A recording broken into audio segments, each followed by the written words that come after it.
Ya, perkenalkan nama saya Alexander Jacob Saima, saya dari kelas SI 3B. Saya akan mempresentasikan soal pertama, apa yang Anda pahami tentang software engineering atau rekayasa perangkat lunak? Jawabannya dikutip dari Institute of Electrical and Electronic Engineers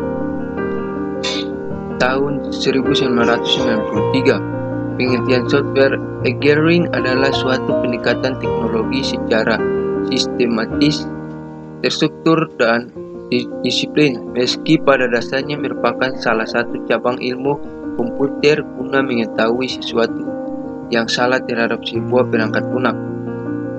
Kini fungsinya melebar lebih luas lagi. Rekayasa perangkat lunak dibutuhkan tak cuma ketika ditemukan kesalahan pengoperasian semata, namun lebih kepada bagaimana sebuah perangkat lunak bekerja sesuai dengan apa yang menjadi kebutuhan end user atau penggunanya. Soal yang kedua, sebutkan karakteristik dari perangkat lunak. Jawabannya, dalam buku Software Engineering dan Sommerfeld, perangkat lunak mempunyai karakteristik sebagai berikut. 1. Maintainability atau dapat dirawat. Perangkat lunak harus dapat memenuhi perubahan kebutuhan. Yang kedua, dependability. Perangkat lunak harus dapat dipercaya. Ketiga, efisiensi. Perangkat lunak harus efisien dalam pengguna resource. Yang keempat, usability. Perangkat lunak harus dapat digunakan sesuai dengan yang direncanakan. Soal yang ketiga, apa saja sifat yang harus ada agar software dapat dikatakan baik? Jelaskan. Yang pertama, apa fungsi software atau perangkat lunak komputer?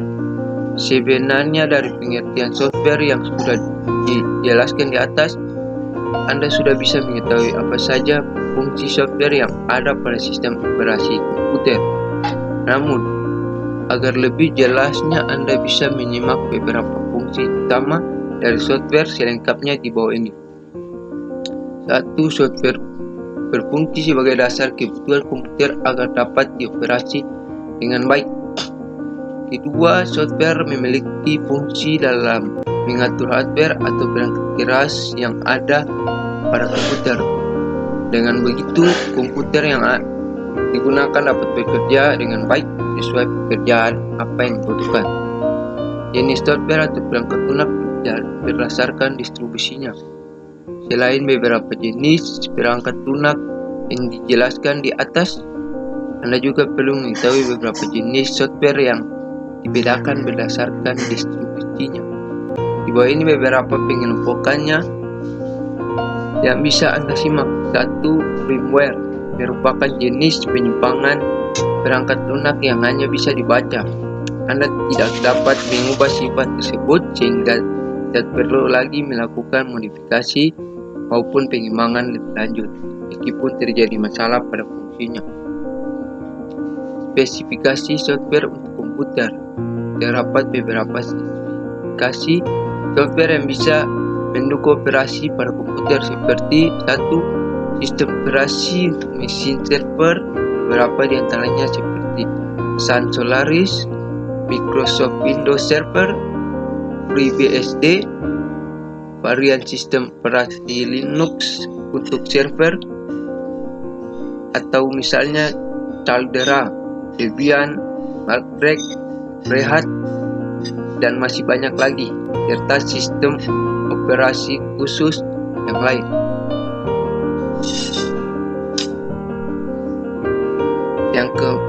Soal yang keempat, sebutkan dan jelaskan macam-macam metodologi.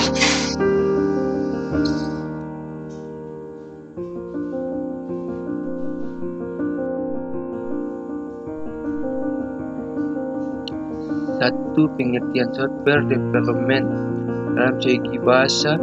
software development merupakan pengembangan sebuah perangkat lunak.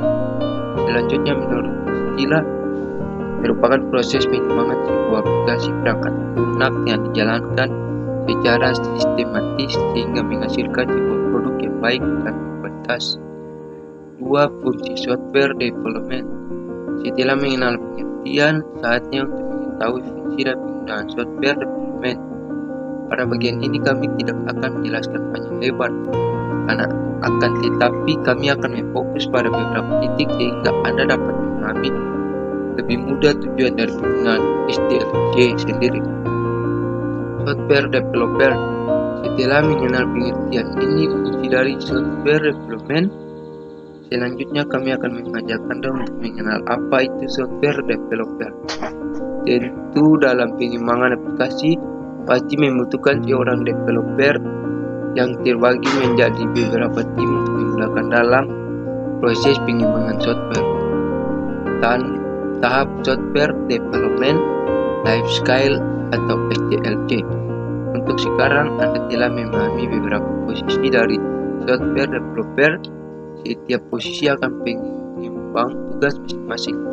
Tidak semua perusahaan maupun startup membutuhkan tim-tim tersebut. Untuk pembagian tim dari software developer sendiri dapat disesuaikan perusahaan masing-masing.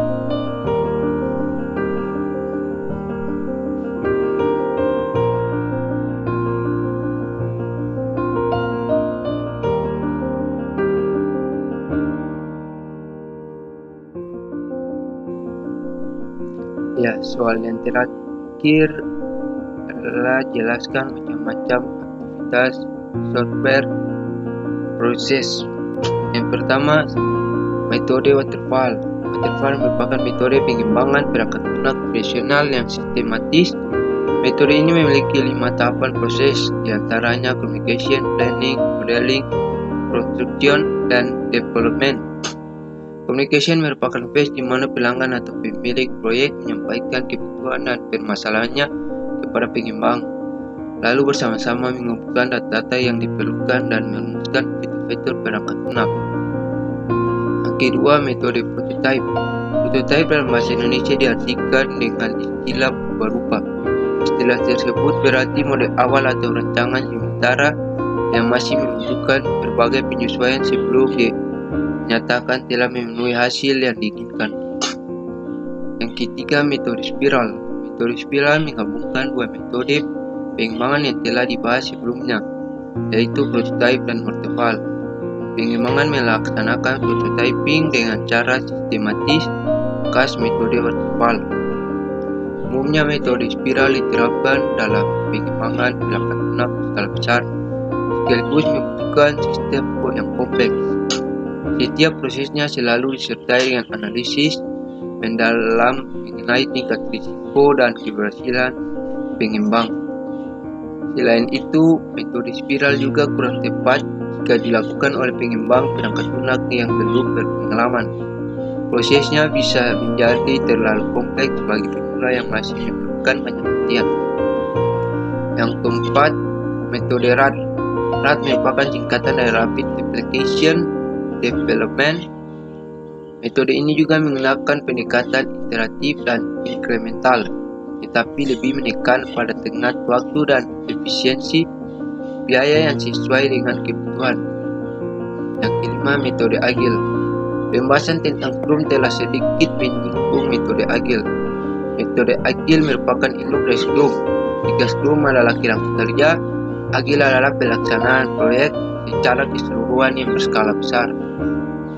Metode ini tergolong modern karena menekan pada inovasi dan adaptasi. Meskipun begitu, alur kerjanya masih menetapkan pola tradisional yang sistematis, dimulai dari perencanaan, analisis kebutuhan, perancangan, uji coba, implementasi, dan pemeliharaan. Yang keenam, metode Scrum. Metode ini adalah turunan dari metode Agile yang nantinya akan dibahas secara sendiri. Scrum seringkali tidak digolong sebagai metodologi, melainkan suatu kerangka kerja yang menggunakan pendekatan interaktif atau perulangan. dan incremental atau berangsur-angsur. Pengembangan menetapkan Scrum ketika ingin membuat sistem yang kompleks. Pasalnya, kerangka kerja ini memang ditujukan untuk menghasilkan produk bernilai tinggi, unik sekaligus produktif. Kabarnya Google, Microsoft, hingga Spotify menerapkan sistem ini. Dan saya akan menjelaskan macam-macam aktivitas software proses. Proses aktivitas memiliki 4 dasar, diantaranya 1. Software specification atau requirements. Engineering adalah sebuah proses untuk memahami dan mendefinisikan pelayanan apa saja yang diperlukan oleh sistem dan mengidentifikasi kendala pada sistem operasi dan pengembangan. Yang kedua, software testing and implementation adalah sebuah tahap di mana software specification diimplementasikan ke dalam sebuah sistem yang dapat dieksekusi. Proses ini selalu melibatkan desain dan programming, tetapi jika pendekatan pengembangan secara bertahap digunakan, maka dapat dilakukan penyempurnaan spesifikasi perangkat lunak. Yang ketiga, software validation atau yang lebih umum dikenal sebagai validasi dan verifikasi, dimaksudkan untuk menunjukkan bahwa sistem sesuai dengan spesifikasi dan juga memenuhi ekspektasi pelanggan. Yang keempat, software evolution adalah sebuah tahapan di mana perangkat lunak dapat dikembangkan lagi kemudian hari apabila ada permintaan dari pelanggan. Ya, itulah soal dan jawaban-jawabannya. Sekian dan terima kasih.